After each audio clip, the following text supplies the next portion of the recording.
Hello all, and welcome back to a new episode of TVNS, a conversation show about the TV series we just can't stop talking about. My name is Jennifer Hahn. And I'm Sarah Callan. And we're here with Dillon. Hello. Hello. All right. Dillon's been with us on our journey, and we're strapped in, we're locked and loaded, and we're going to make it to the end together, guys. Each season here on TVNS, we focus on a different show, reviewing it episode by episode, and we invite you to watch along with us. Right now, we are trudging our way through The Last of Us Season 2, and today we are on episode 5, titled Feel Her Love. Okay, Sarah, you want to give us the episode summary for this 5th episode? Sure. The WLF makes a dangerous discovery at a great cost. Later, Ellie must decide whether to continue with her plan and risk putting Dina in danger or give up on her quest for justice. Oh, interesting episode summary. Okay. I feel like she doesn't consider for far too long, for it to make it as the main plot point of the IMDb summary. But okay, let's dive in and share our episode titles for this 5th episode. Dillon, what is yours? Hey, kiddo. Ah, yes. We won't spoil anything yet, but great choice. Sarah, what is your episode title? Mine is In the Air. Yeah. Honestly, all of these episode titles are better than the actual episode title. I have a whole set of qualms with the episode title of this one. My choice is Knives and Run. Yeah.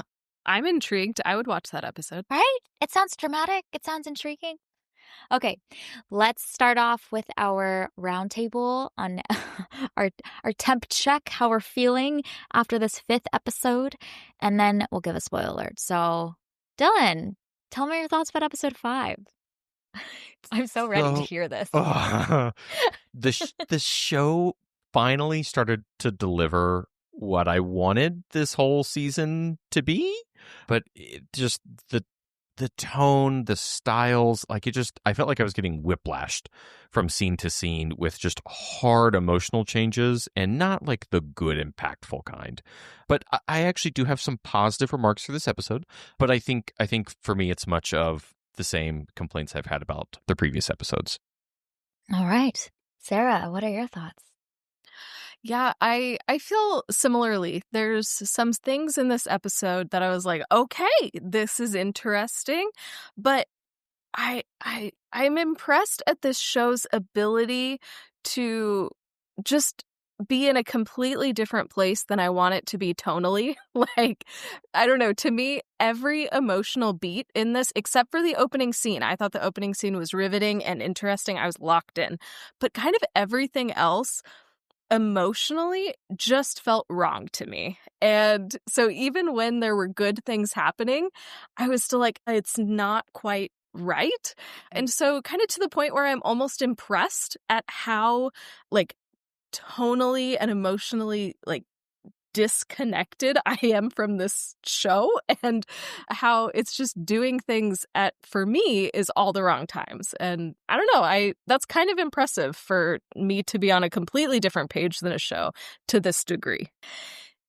It's like to get every question wrong on an exam is actually quite a hard task, Right, yeah. Versus just letting probability do its thing. That's a great analogy. Oh, it's so funny. Oh, man. I actually think in the world of The Last of Us, this episode's really cool and really exciting. We learn some things about the way that this apocalyptic world is unfolding with some of the way that their foes in the cordyceps are evolving. And I think that was so interesting to think about, how we get there and everything along the way. I think this episode continues to be very meandering. I jotted down that we were 30 minutes into this 45-minute episode, and we've barely met anybody else or seen anyone else other than Dina and Ellie. And then the relationship between the two of them doesn't get complicated in any way. There's an emotional scene conversation, Sarah, that I think you might be alluding to, that was felt like it was such a strange moment for that bit of emotion and reveal to land for one of our characters. On the whole, there's also just some things that happen in the action sequence that I think like movies and TV do sometimes that gets on my nerves with people showing up at convenient times. So I hated every bit of that too, because I think it actually diffuses a lot of the really exciting tension and stakes that are part of a great action sequence. But I am intrigued to see where we're going to go next with the development in the world and rules of The Last of Us, and some of the evolutions are happening. So I'm intrigued to see like what our characters do next as a result of that. And then we also, I'm sure we'll talk about the interesting little ending scene that happens in this episode as well. So I don't know. I feel like my thoughts were pretty vague because I'm trying not to spoil anything. So why don't we include a spoiler right here? If you haven't seen this 5th episode yet, we're diving fully in and we're going to talk about all of the different aspects of this episode. All right. What were some choices made in this episode that were particularly noteworthy that either Dillon you liked or maybe something that didn't land as well for you? So it was far too short, but I actually really liked the Seraphites, the whole like the gutting of the poor dude. Well, maybe it wasn't poor. I don't know. He might have deserved it. Who knows? But like the tension in that, the ritual of it, everybody kind of like talking in the background about, he's a sinner. Like I found that very chilling. I thought that was well done. And then when the dude's like shouting after her, I don't even remember what he says, but once they get caught and the main priest like shouts at them, I remember just being like, oh, that's cool. Like it just feels they're calm, they're cool, they're collected. It just felt like they were in their element.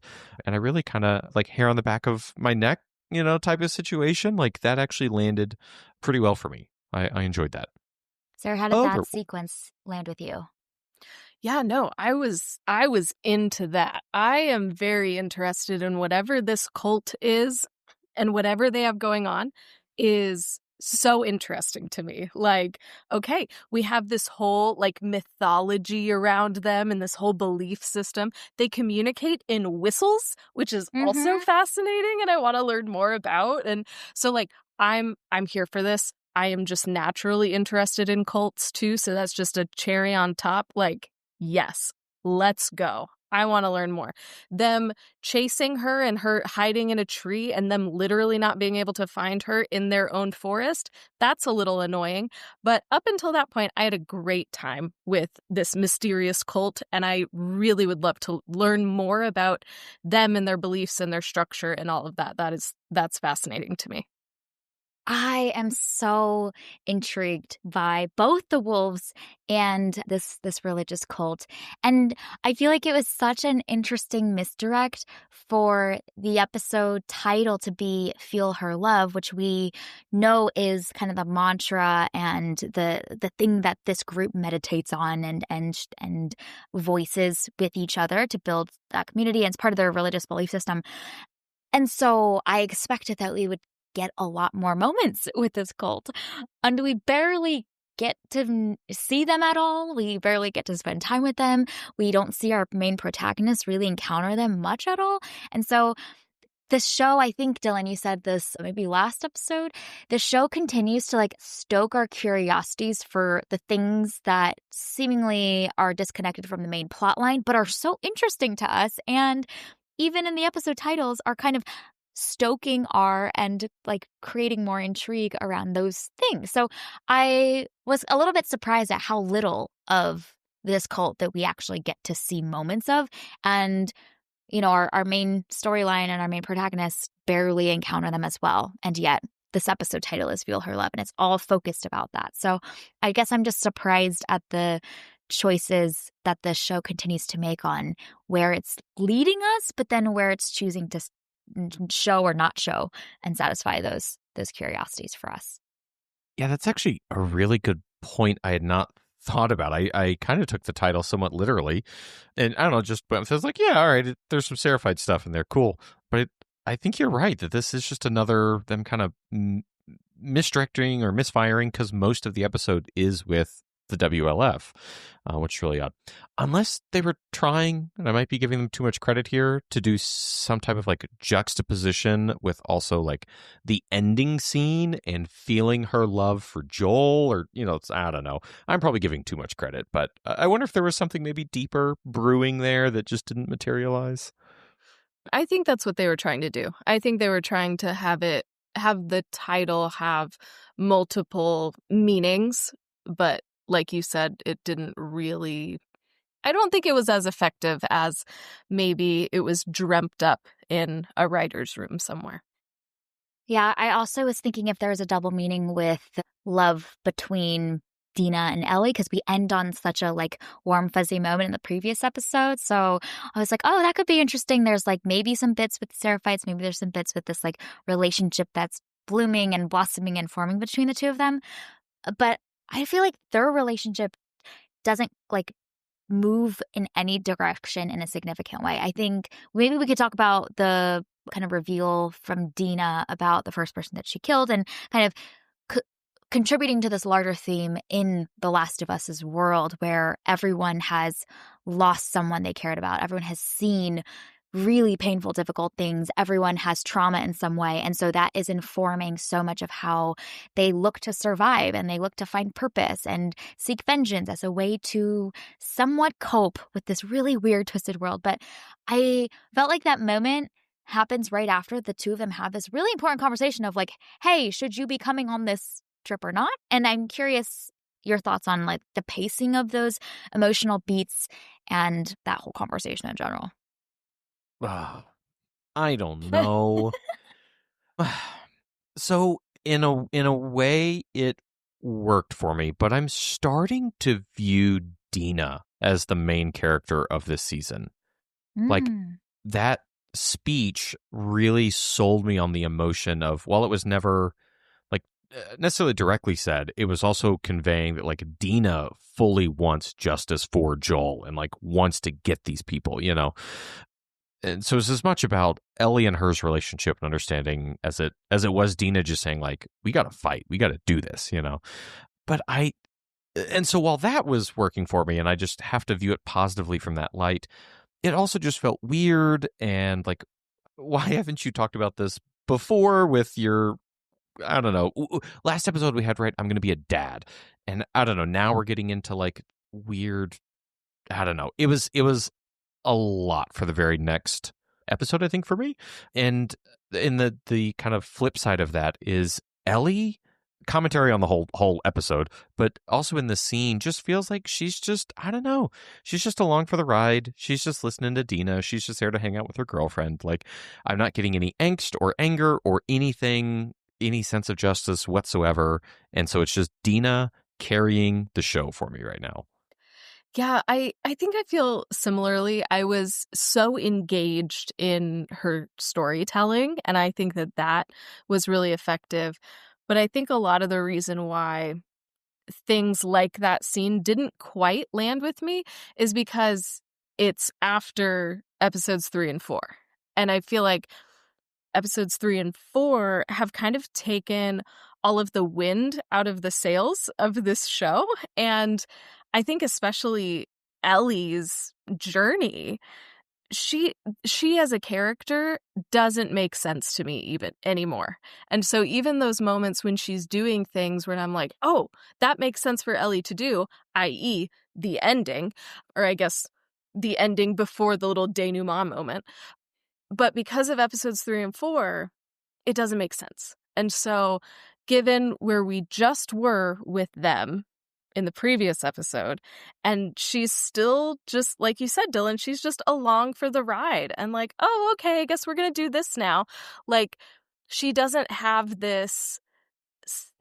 seem to have this fire in her, this like quest for vengeance. And I know I said in the first or second episode, like, I didn't want a quest for vengeance. I also didn't want just palling around through Seattle. So I think that's what I struggled with in that scene. Like, The problem in that scene, I don't think is Dina. The problem is the character of Ellie. I think both performances are good, but I think the writing of Ellie is so weird over these few episodes that I struggle to really, I don't know, glean something from that scene. I also think it's misplaced in the story. I think that maybe should have come earlier, or there should have been maybe a little bit more buildup of her like deliberately not sharing and like, oh, okay, now there's enough trust built up that I'm going to share this really intimate, vulnerable thing with you. I don't know. So I I think there's a way for that scene to have been more impactful, but the writing just kind of let it down. I completely agree with that because I keep thinking as I'm watching these episodes, I'm like, Ellie is just not working for me. And, online I've seen a lot of like commentary about, Bella Ramsey, blah, blah. But season 1, I was sold on Ellie. Like, Ellie as a character worked for me fully. So I completely agree that I think the writing is just setting her up for failure. I don't know what else to call it, but it's just not delivering on that character. And I think maybe one of the challenges now that we're 5 episodes in is that her journey and her emotions seem to not be moving in either direction. Like, she starts off this season in grief and anger, seeking revenge, and has continued basically in that same tone. And the lack of movement, either she's maybe like, I don't know if we should do this anymore. And Dina's the one that's like, no, we need to seek justice. Or she's the one that's like really pushing for this, almost becoming more and more intoxicated by leaning into rage as a way to cope with grief. That's also interesting too, but it kind of feels like she's just the same level, the same tone. There's spurts where she expresses it much more, like at the end of this episode, but then there's also moments where it seems like Dina has to be the one to convince her to keep going. So I think the kind of wishy-washiness and kind of the lack of development and movement in either direction, whether that rage, that desire for vengeance is growing or waning, like something needs to move in a direction for, I think, the character to continue to be interesting and dynamic. But there's been, I would say, not a huge delta between her headspace and what her goal is and how that's been complicated or encouraged for Ellie. And so I think that makes her a little bit more bland, and maybe there's a little bit more to like sink our teeth into because she herself has not changed and evolved too much between where she starts at the end of at the end of episode 1 up until now. And we've been kind of on a whole journey. To your point, Dillon, Dina's actually going on a whole roller coaster of emotions, and we're seeing a lot more expression of that and a lot more movement for that character in the way that she's choosing to continue to become more invested in this mission together with Ellie. And I think another piece in all of this is we tend to want to watch a show where your protagonist has agency and is making decisions. Whether they're the right decisions or the wrong decisions, it doesn't matter. But they have agency. They have a goal. They're working towards something. Like, we like watching stories where people are making decisions and then responding to the fallout from those decisions. And I feel like so much of this journey to Seattle and what they're doing in Seattle has just been Ellie kind of following Dina. And I think there's a way to make that really interesting if that is like wrapped up in like Ellie's grief or maybe not trusting herself or something. Like, there needs to be like some emotional thing that's causing her to take a back seat. But I think you said it on our last episode, Dillon. It just seems like she just took a Xanax and is just vibing and chilling and just along for the ride and the vibes. And that's not what we want in this show. That's especially not what we want in The Last of Us as she's going into this, dangerous situation between this militia and this dangerous cult. Like, we want decision-making Ellie, and we want Ellie to take charge and do things, and she will make mistakes, and that's interesting. But this just like, here for the vibes, chilling with my girlfriend, like, that is not as interesting as a lot of what we saw of Ellie in the first season. My dudes, Ellie starts off the show like smiling and hanging out with her girlfriend. Dina's like doing all the actual work and planning for this big op, which they all know is risky. And Ellie's just like kicking it back, chilling, doing whatever, smiling, waving. We then get surrounded by all of these super smart fungus zombies, which is really interesting, by the way. Although the really smart zombies then just like all pile on top of the cage. But anyway, we can get to that. But then like right as we're surrounded by all of these super smart zombies and you almost got killed by one of them, we stop and take time to like have a kiss. The show is leaning so heavily into this like teenage romance. It is not not doing it for me, in case you can't tell by my soapbox rant. Thank you for coming to my TED Talk. My favorite thing is, Dillon, when you just like big sigh, because like words are not enough to express the full extent of the frustration. It's so funny. So true. It's like big sigh, and I'm like, I can't wait to hear what's coming next. It's great. So I guess one of the things that I think is really interesting in this episode that gets introduced is what you mentioned, Dillon, which is that the cordyceps are evolving. I love it. I think it's so interesting. At the beginning, I think it's of this season, when we learn that the zombies are getting smarter and they can plan and they can trick you and they can anticipate your locations and your plans and then thwart those. I think all of that was so fun in deepening the complexity of the foes and making some of the action sequences really much more exciting. And now we've expanded even further in how much the cordyceps have evolved, where I think one character at some point says it's in the air.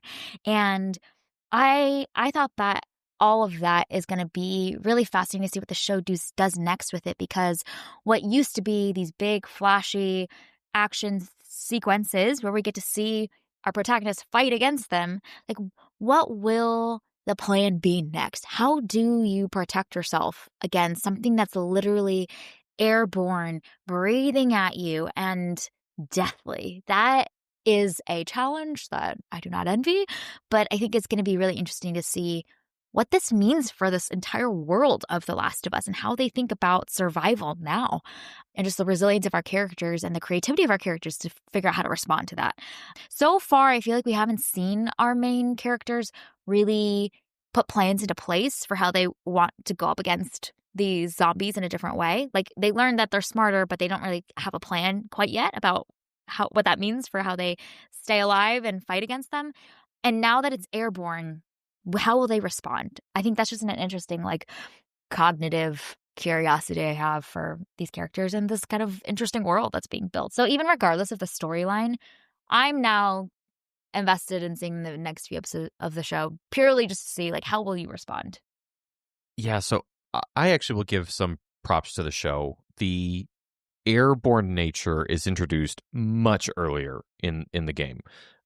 But I thought this was really well done. This was a great place to introduce that, and I think for somebody who has not played through the game, this adds a new interesting dimension that hasn't been explored yet, where somebody who's gone through the game has already gotten to see it. So I actually think that was really smart to hold off onto this. Hopefully maybe some of this story might carry us a bit further, and I don't know, we'll see where we end up. But after giving a compliment, I do want to talk about the smart cordyceps zombies coming in. I really think the show took all the wind out of my sails for the smart version with the show. I mean, they were surrounded by like 8 of them. Like, one was a major threat before. Being completely surrounded by them should have been like game over, somebody's dying, like the whole WLF would have to like show up, and then they get, like it would have really had to have been explained away, but instead they somehow make it out. None of the super smart zombies hear Jesse come in to save the day. Everybody makes it out fine. It just like, we went from like this really lethal threat, and then what I saw was that these can attack in hordes and our plot armor's too thick and we're going to be fine. So I don't know, I've lost interest in that plot point because of those reasons. I went through the exact same journey during that scene. I was like, hold the phone. This is interesting. We got some stuff going on. We got some big danger. Is somebody gonna die? Because that would be interesting. I was here for it. I was like, give me some zombie action. Let's freaking go. And then Jesse shows up covered in plot armor. I'm happy to see Jesse. He is a gem. Welcome back. But this was not the way to do it. It just came off so cheesy and cheap. And this show, at least in the first season, was so intentional on how it used its characters and was so good at building up tension and then resolving it in a way that was satisfying and made sense. And in this season, it's just, it just feels so cheap to me. And that was one of those like facepalm moments for me while watching. I was like, really? Jesse just shows up out of the blue. He's been tracking them from frickin' Jackson. Come on now. Like, what are we doing here? But that's what we're doing. And it is what it is. That's the thing that is one of my pet peeves that movies and TV shows do, is the hero saving the day at the most dangerous moment for a protagonist. It's a classic move. It sucks every time, because what makes action sequences really fun is you genuinely need to believe that perhaps our protagonists are in actual danger, and you build up all of this tension, all of this adrenaline, and then it almost feels like it just, all of the air gets diffused out of the balloon, and you're just like, oh man, they just get saved. Like, and then you're like, well, it cheapens every other action sequence that comes after that, because you're like, well, who's going to show up this time to save the day? And they always do it in the way that this episode does, which is like someone's really about to die and get taken out by the zombies, and then you hear the gunshot, and then you look back and you see who it is, and it's some familiar face that's comforting and great. But also, let our characters struggle a little bit. Let them be in actual danger. That's fun. That's more fun for us. So I would have happy to see Jesse back, but I would love to have just seen them to like run into him by accident instead of him coming to save the day, for him to be reintroduced back into the story. Like maybe there's an episode, I think it's episode 8, one of the later episodes in season 1, where Ellie's fighting against the really creepy head of the religious cult, another religious cult, and they're in the barn that's burning, and you see that Joel is looking for her, and that whole time you're like, will they do that thing where Joel comes and saves the day at the last minute and helps save Ellie? And the show doesn't do it. And it was glorious. It was amazing. Ellie was in real danger, and she had to figure out how to take this dude out to get herself to safety on her own. And then there's Joel with the big bear hug to welcome her back and to just be a safe place for her to land. That was great, but they easily could have had Joel come and save the day. They chose not to do it. And I would love to have seen something similar where, like, okay, Jesse's looking for them. That's fine. And maybe they cross paths or they bump into each other, or he happens to like find them. But I don't want it to be at the moment where she's in actual danger and like literally almost going to die and get taken out by one of the zombies. That's not the move. Yeah, sorry, the deep sighs. It's a classic no. We should just cut together like a montage of Dillon's videos. It'd be so funny. How we're feeling about The Last of Us Season 2. And it's just like, That could be a great opener so for like funny. the season recap. We just have like, in my opinion, like total illogical just gaps here. So we go from being caught in the warehouse by super smart zombies. We get rescued by Jesse. We all run. We get shot at and chased by a horde of WLF people. We run into the woods for who knows how long. We're tired. We've been up all day. They talked about they had to travel all this way to get here at dark. In the forest, get caught by Seraphites. Watch a horrific execution scene. Girlfriend gets wounded. Run away from all the people trying to kill you in the woods. And then we decide, after all of that, to charge into an unknown building with no intel so far suggesting that anybody we're looking for is in said building, and we jump over all of the in-between and somehow instantly find Nora. I wanted to just lose it. Like, I wanted to scream at the TV when she just showed up right behind her. No, it's totally chill, Dillon. Like, there's no issues in all of that. That makes absolute sense. No, it's just so ridiculous. Like, what are we doing? Because didn't they need to go through the building where the smart zombies were in order to get around the patrols so then they could go to the hospital? So then how does Ellie end up at what presumably is the hospital by going through the park? It did not make any sense at all. And I think that's a really frustrating thing that's happening in this show is everything's just so convenient. It's like Jesse showing up. It's convenient. It's like, oh, we've rowed ourselves into a corner. We need to figure a way to get them out. Oh, Jesse, he'll save the day. Okay. And then we need Ellie to have this confrontation with Nora. Oh, she's going to come out of the park and it's going to be at the hospital. Okay. Like, it feels so coincidental instead of there being, I don't know, a plan or even, some sense of where we are in space. Like, there's ways that you could use the city to create tension. Like, if we better understood the geography and how things were set up, that could also be a source of tension as they're trying to evade the wolves, and they're trying to evade the cult, and they're trying to evade the zombies. We could use Seattle almost as a character in the story to create tension. But instead, it's just, she just magically shows up where she needs to be at the right time for something else to happen. This is the part of the episode where I then am like, Dillon, as someone who's played the game and a resident expert on that front, what does the game do? Because it's also not like they're writing the show from a white canvas and having to figure out how to like structure these things and plan it out. Like, how does Ellie come across Nora in the game? And is it as convenient and it just happens to work because like they're just trying to move it along? Or is there a more interesting way that happens? So I will say, I mean, there's a whole lot of like fighting and lead up and like getting to the hospital. So in a way, it does play out, quote unquote, the same. I think the game just adds all the meat in the middle of building up to finding her. I don't remember the exact details of like how she got to the room, but I definitely don't remember just like black screen. Oh, hi, Nora. Like there was a reason to be there, and we knew that Nora was going to be in this wing, right? And so we were just trying to find our perfect spot. I see. I will say, and this is where I will give credit to the episode, the ending, the chase, that once we get into the room with Nora, all of that on to the very end worked for me, and it is pretty much a copy-paste from the game.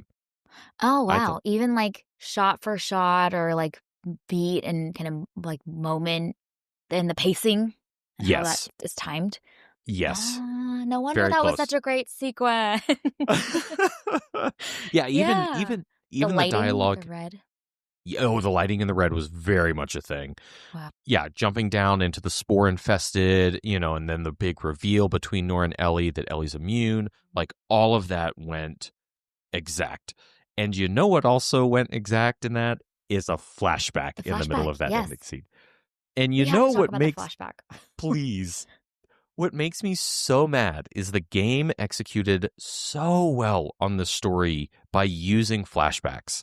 And I think with how much they're copy pasting, this story would be better told with that artful use of flashbacks. There are things we covered in Jackson that were not the right time to cover them, but we'll get there at some point in the future, I'm sure.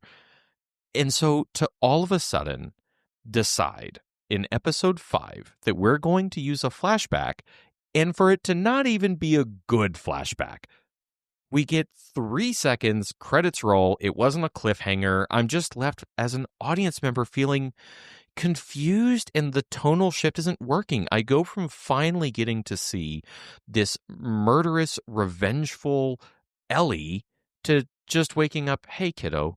And I don't even know what I'm supposed to feel. I don't know what they were even trying to tell me with that ending scene. I'll be honest, I had no idea either. Because I actually would think it would be really great and a powerful, like exclamation point of this episode to have like cut to black, harsh cut to black after that final blow from Ellie and then roll the credits. I think that would have been really great because there's such an aggression and an anger and a violence that we're seeing her exhibit, understandably so after everything she's been through. But for us to just almost sit with the ringing aftermath of that and let that reverberate in our minds for a bit and let that image of Ellie's rage in that red place just like sear into our minds, I think that would have been a really powerful kind of breathless way to end this episode. And you're right, tonally, we like whiplash to the other side of this sweet, dreamy, like golden light moment with Joel. And I felt like there were so many emotions happening within me all at once. And I think maybe what the show was trying to suggest was like all of that rage is coming from this place of like the connection and the love and the relationship we have with Joel, but also in the conversation that Ellie has with the woman. What's her name again? Nora? Is it Nora? Yeah, Nora. Okay.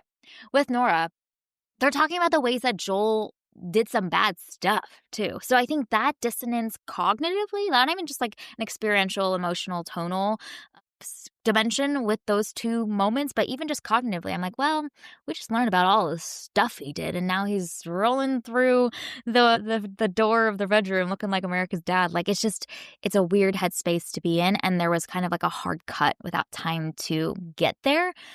I was like, oh, Joel, hello. Hello to you too. Sarah, how did you receive that ending flashback sequence? It was really strange. How did it work for you? Yeah, I mean, same to everything you guys said. I really loved the like hospital sequence, Ellie chasing Nora. So tense, so well done. Like, it's great. I wish that the previous two episodes and the previous 30 minutes of this episode had better set that chase up, because it was just like, oh, well, where is this Ellie been for the past 2.5 episodes? And so she finally shows up and it's really great. And I loved the red. Oh, it was so good. And then Joel. And the thing that I was wondering is, and I don't know, this is not a fully formed thought, but that scene with Ellie just beating the hell out of Nora obviously mirrors what Abby did to Joel. And I wonder if that like ending bit with Joel looking like an angel is somehow supposed to like tie into that. And like obviously as you're watching Ellie beating up Nora with a pipe or whatever it was, you're thinking about Abby killing Joel with a golf club. And so I wonder if that's supposed to like tie in with that somehow. I don't know. I'm kind of grasping for straws at this point for how to make that make sense, because I felt exactly the same way that you guys did. After Ellie, brings down the pipe or whatever it was, I was like, oh, episode's over. Okay, that was what an ending. Yeah. And then all of a sudden Pedro Pascal shows up on the screen and I'm like, wait, what? No, this is looking like not what I want. Like you had it. You had the ending, and then you added this little bit that kind of takes away from it and just creates that confusion.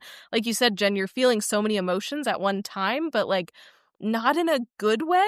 You're feeling all the things in a very confusing and conflicting way that, I don't know, it didn't sit well with me. I think flashbacks are always really interesting because where you choose to include them and how it's kind of a challenge, because the juxtaposition of where our main protagonist's storyline in the present is and when we choose to cut back often has these really interesting like theses or connection points that subconsciously we have, as the viewers, are making between things that are happening in the present, things that characters are feeling in the present, and maybe why those things are triggering these memories or these flashback moments. So that type of Joel flashback with going back to this better time between him and Ellie's relationship could have been done like at the opening of an episode. Like we don't have to do the jarring cut back and forth between the present and past. Use that opening couple of minutes and then roll the opening intro sequence with the song and everything. And then you kind of have like natural division points, natural transition points by using that opening sequence period. And then we start right after the opening credits into the episode. And I think this episode kind of does that with the flash. It's not really a flashback. I guess it's a cut to the other crew that's discussing the discovery of the cordyceps and them being in the air, and then the opening song and the credits roll, right? Like they could have done something similar to that with these flashbacks so that also emotionally I'm reminded of Ellie's mission and the emotions of that and why Joel meant so much to her. Like I think it's kind of, at least for me, like the intensity of their motivation for this vengeance plot is like a little bit fading. I keep forgetting like, oh yeah, we're here to avenge Joel. That's a whole thing. I have to keep reminding myself of that actively as we're meandering through Seattle. And I think using those flashbacks to kind of reignite and stoke those emotions in us as the viewers is also helpful for us to be like, okay, yeah, we get why these characters are making these choices, why it means so much to them right now, why they're still making these choices to continue on forward. And I think another thing that the episode tried to do, but I think they could have leaned into it a bit harder and made it more effective, is when Jesse swoops in to save the day, Ellie is thinking, oh, that's Joel. Like, that's the first instinct, is it's kind of a Joel-like figure that has come in. It could have been really interesting to, you know, as she is being eaten alive by the zombies, to, I don't know, maybe put in Pedro Pascal in there for a second and he saves her. And then she realizes that, oh my God, it's not him. She is re-plunged into this intense grief and doesn't know how to handle it. And then she goes on her murderous rampage. Like, I feel like if they had leaned into that a little bit more, there could have been something really interesting there, taking us into Ellie's mental state and really playing up that grief and that loss that she felt, because we have to watch her go through that all over again. Sarah, that's so good. Why didn't they do that? That would have like sold it so much more. I have a director job for you. Excellent. Yes, I am not qualified. The amount of times there's like a rewritten scripts and I'm just like, I want to watch that movie. Sign me up. Get me a ticket. I want to watch. Okay. Any other last big noteworthy things we want to make sure we talk about before we give out some TVNS awards? I have a silly thing and then a serious thing.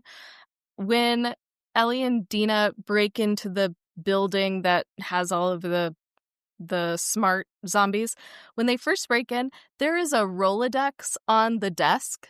And I just really appreciated that attention to detail. You know, like even today, like people don't use Rolodexes anymore. So I loved that inclusion to really like, man, this place has not been used in a while. There is a whole Rolodex on the desk. And I thought that was funny. And then my more serious point is, I really loved the way that this episode opens and kind of going into this other camp and kind of meeting these other characters, but it being done so efficiently to, like we've talked about, expand the world and let us know about this new danger that we as viewers of the TV show don't know about. And that scene was so wrapped up in emotion. Like, we don't know these characters, but it was so filled with emotion and just really good storytelling. And so that just worked on every level for me. So I loved that little opening. It's a shame that the rest of the episode I don't think lived up to that, but I want to give a shout out to that opening scene. I thought it was really effective on multiple levels. That opening scene was really neat because it's almost like we start the episode hearing about these new powers that the cordyceps have, and then we get to end the episode by actually seeing those breaths and the particles in the air floating out and just feeling it like entrench into my personal space as I'm watching this through a screen. Just the going from a cognitive understanding of the stakes and the danger to actually seeing and experiencing them. I thought that was a really cool development. They could have also cut that opening sequence and just had us experience it for the first time and explain it later, but I thought that almost had an interesting bit of like deepening tension and deepening stakes for just how smart these cordyceps are and how insidious now their foes have become. So that was a cool progression, kind of bookending this episode. That's good. All right, well, let's give out some TVNS awards, shall we? The first category is for Scrappiest Survivor. What is your choice for this award category? Dillon, go ahead and share. I gotta give it up for Jesse. Finds the theater, finds within that Ellie and Dina were there, finds their map, follows them all the way. We know this was a very long distance, all the way, sneaks into the WLF encampment, and then also saves them from the smartest zombies known in the universe. Like, it doesn't get scrappier and more survivory-ing than that. And he has to carry Dina, presumably out of the woods, too, right? Oh my gosh, you're right. Yeah, I forgot about that. Yeah. Bonus points. He's also surviving a breakup, you know? Like, emotionally, that's true. the person that he loves is now with somebody else. Which he doesn't know all of that yet. It seems to be the case. Like, I don't have time to talk about any of that. I'm like, I wonder if that's in the next episode. Like, hey, you know, some things have happened. Does he know that Dina's pregnant? Also, don't know. But he knows that Dina left him, and he's dealing with some emotional scars, too. So he's surviving that as well. Great choice, Dillon. I'm glad that he's back. Sarah, what's your choice for Scrappy Survivor? See, I'm also choosing Jesse because of plot armor. So essentially everything that Dillon just said. Nice. Yeah. Yeah. Yeah. Great choice. I'm giving this award to, just in general, the cordyceps. Nature's doing its thing, and they've got some new powers. I'm here to see it. It's going to make for some interesting next few episodes. I'm pumped to see what else they can do. They're so cool. Unfortunately for everybody, they're surviving quite well. Yeah, they're doing a really good job at surviving, which doesn't bode well for our characters. But we got plot armor, so it's probably going to be fine. The ultimate plot armor is on the cordyceps, yeah. Okay, the next category is for grittiest moment. What are your choices for this category? This was an easy one for me. The Seraphites. The execution in the woods. Oh, I was just like, I was cringing. Like, I was recoiling, knowing what was coming. It got me. It got me. That was also my choice. I was squeamish. It's almost worse that they show this like wide shot silhouetted of the dude that just got his inside slashed out of him. Like, it's almost worse that you get to just see all of it like dangling out of his body. It was horrible. Well, in the stillness of everybody around just watching and like, Yep. Sarah, what is your choice? Yeah, we just talked about it, but I want to choose the opening story. Elise talking about sealing her team and her son in. I loved that scene so much. The way that it's paced, the way that it's, slowly revealed that it's actually her son that they sent in. Like, I could picture and feel what was going on. Like, I didn't need to see it.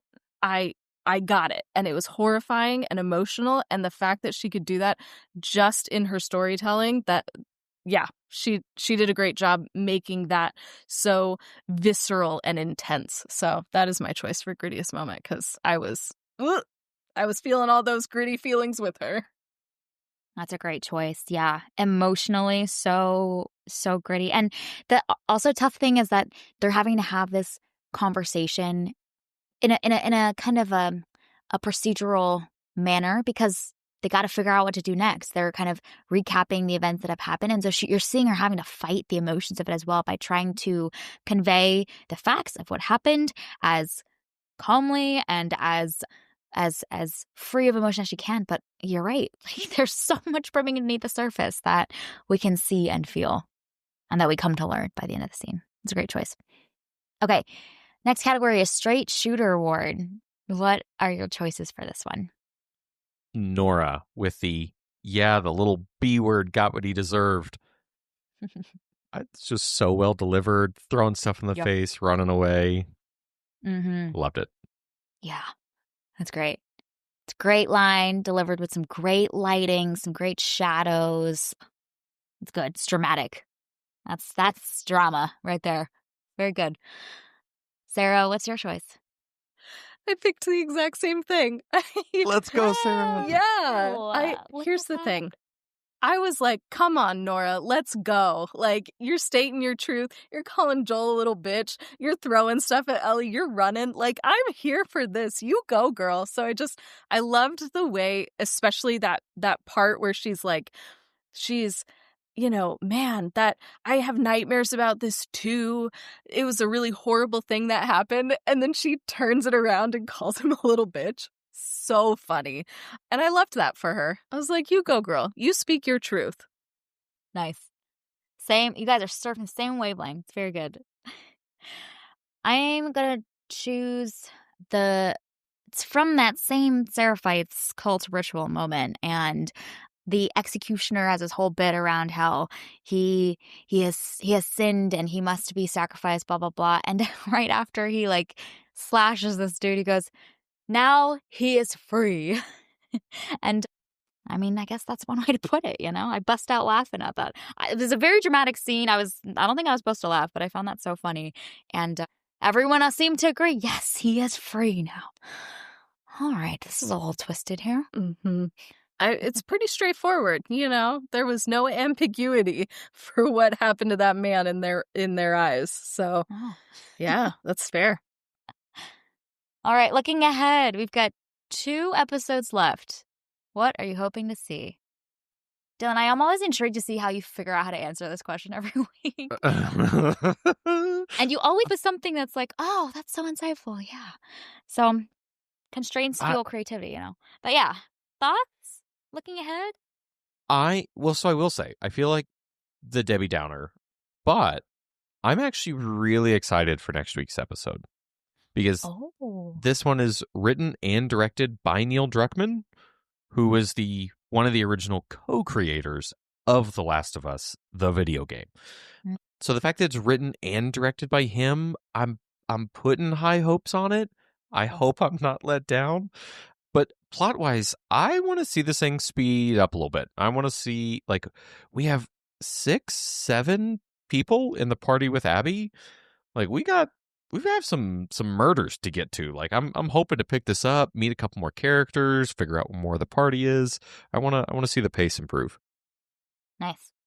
Okay, your excitement is making me excited now. So I'm ready. It's going to be good.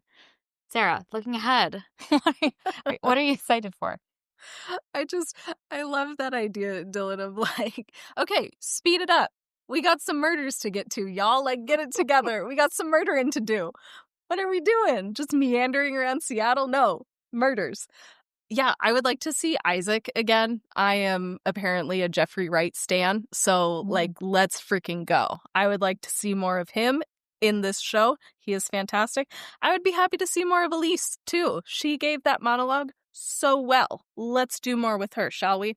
More Seraphites would be cool.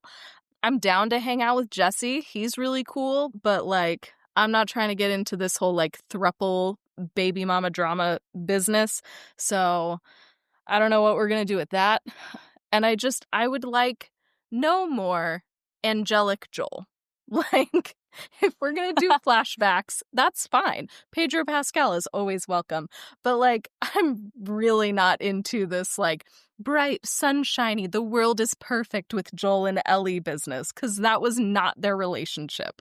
So if we're going to do some flashbacks, I would like them to be more in keeping with the characters, please. Nice. I love that. We need some complexity. Yes, that would be great. Or at least just like tonal coherence. You know, that would be helpful too. Mm-hmm. Yeah, either would be great. Mm-hmm. I'm just excited to see how our crew, how people in this world in general are going to figure out how to fight against and survive against the new powers of the cordyceps. I think that is so interesting, so fascinating. Curious to see what creative methods they have to use to figure out how to survive. Glad to see Jesse's back. I feel like they have been seemingly continued to tee up like some development for his character in some way. There's just moments where the character, he's not even part of the present time with our characters, but they're still talking about him. And so I'm waiting to see if there's more to Jesse's narrative arc that we're going to get. Yeah, I'm excited because Dillon's excited for the next one. So that's making me really intrigued. And I'm now very curious to see what's going to happen and unfold in seemingly the next plot point of the show for where we are in the timeline. All right. Well, this is our review and discussion of episode 5. You can find it available to stream on Max. Thank you for listening to today's episode of TV and Us. Our name sums it up. We're big fans of TV and the powerful ways we can connect with each other and the world around us. This podcast is about all of us and our shared stories. So everyone is welcome here, and we're so glad you spent time with us today as we continued our journey through The Last of Us Season 2. You can subscribe to this podcast on Spotify, Apple Podcasts, or wherever you tune to your favorite shows. Drop us a rating and review, letting us know your thoughts about some of the big moments from episode 5. You can connect with us on Instagram, Threads, and Blue Sky at TVNUsPod, or email us at tvnuspod@gmail.com. Check out our website, andusmedia.co, for the latest on TV and Us and our other podcast, where we review and discuss movies over on Movies and Us. In the meantime, we will be back here again next week to discuss episode 6, which will be the penultimate episode of this entire season, our second to last one. It's always fascinating to see what they tee up for a finale as well. So we hope you have an amazing week. We'll talk again with y'all very soon.